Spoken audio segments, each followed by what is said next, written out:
হবে। সম্মানিত বন্ধুগণ, এই আমার পাশে বসা আমার ভাই আব্দুল শাহিদ, ঠিক না? আমার ভাই আব্দুল শাহিদ, একসঙ্গে আমরা মাদ্রাসায় লেখাপড়া করেছিলাম ছোট্টবেলা। এখন পর্যন্ত যদি কোনো জায়গায় দেখা হয়, বুকের সাথে বুক মিলাই, হাতের সাথে হাত মিলাই, সালাম কালাম হয়, কত মহাব্বত, কত ভালোবাসা, কত অন্তরের মধ্যে মহাব্বত। সম্মানিত বন্ধুগণ, মানুষ কয়জনের কথা বলবো?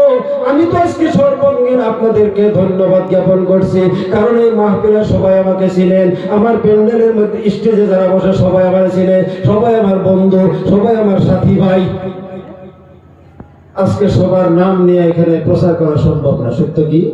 সম্মানিত বন্ধুগণ, আজকে দেখা করে দেখেন, এই জন্য আলিমকে ভালোবাসেন, আলিমের সাথে মহব্বত করেন, আলিমের সাথে সম্পর্ক করুন। আলিমের সাথে সম্পর্ক করলে নবীর সাথে সম্পর্ক হয়, নবীর সঙ্গে সম্পর্ক হলে আল্লাহর সঙ্গে সম্পর্ক হয়। তাই আল্লাহ রাব্বুল আলামিন ঘোষণা দিয়েছেন, বিসমিল্লাহির রহমানির রহিম, কুল ইন কুনতুম তুহিব্বুনাল্লাহ ফাত্তাবিউনি ইউহিব্বুকুম। আমার আল্লাহ ডাক দিয়ে বলছেন, ও আমার হাবিব, হে আমার বন্ধু, আপনার উম্মতগণকে আপনি বলে দেন, যদি আপনার উম্মত আমি আল্লাহর সাথে ভালোবাসা, আমি আল্লাহর সাথে মহাব্বত, আমি আল্লাহর সাথে সম্পর্ক করে তুলতে চাই, তাহলে যেন আপনি নবী মুহাম্মদুর রাসূলুল্লাহ সাল্লাল্লাহু আলাইহি ওয়াসাল্লামের সঙ্গে যেন মহাব্বত করে নেন। কথাটা বুঝছেন না? তাহলে নবীর সাথে মহব্বত করলে আল্লাহর সাথে মহব্বত হয়ে গেল। এখন চিন্তা করুন, নবীজি আপনার সামনে আসেনি, আসেনি? নাই।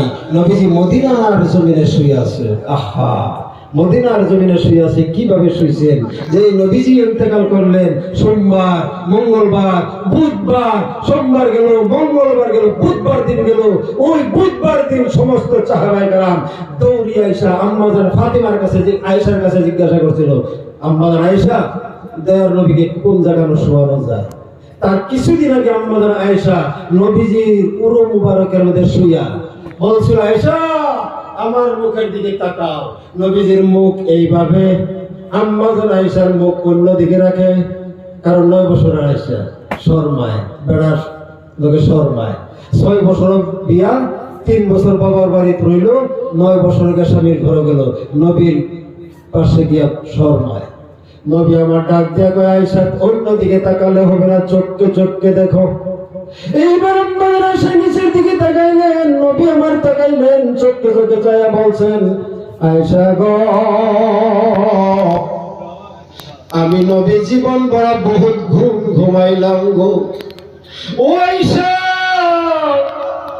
আমার মনে চাই শেষ জীবনের ঘুমটা তুমি আয়েশার ঘরে আমি একটু ঘুমাইতে চাই।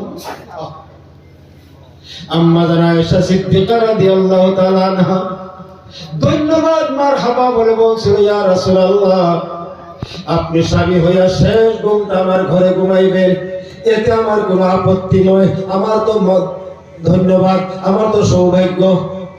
এইবার নবীজিকে নিয়ে এইভাবে আম্মা জান আয়েশার ঘরে শোয়াইছিল।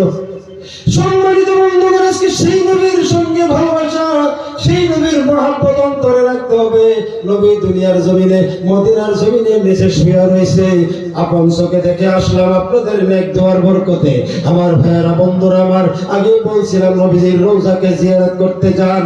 এই জন্য আল্লাহর নবী বলছেন, আল্লাহর নবীর রওজা থেকে আল্লাহর নবী যেই জায়গায় নামাজ পড়াইছে, এই মাঝখানের জায়গাটার নাম হলো রওজাতুন মিন রিয়াজিল জান্নাহ।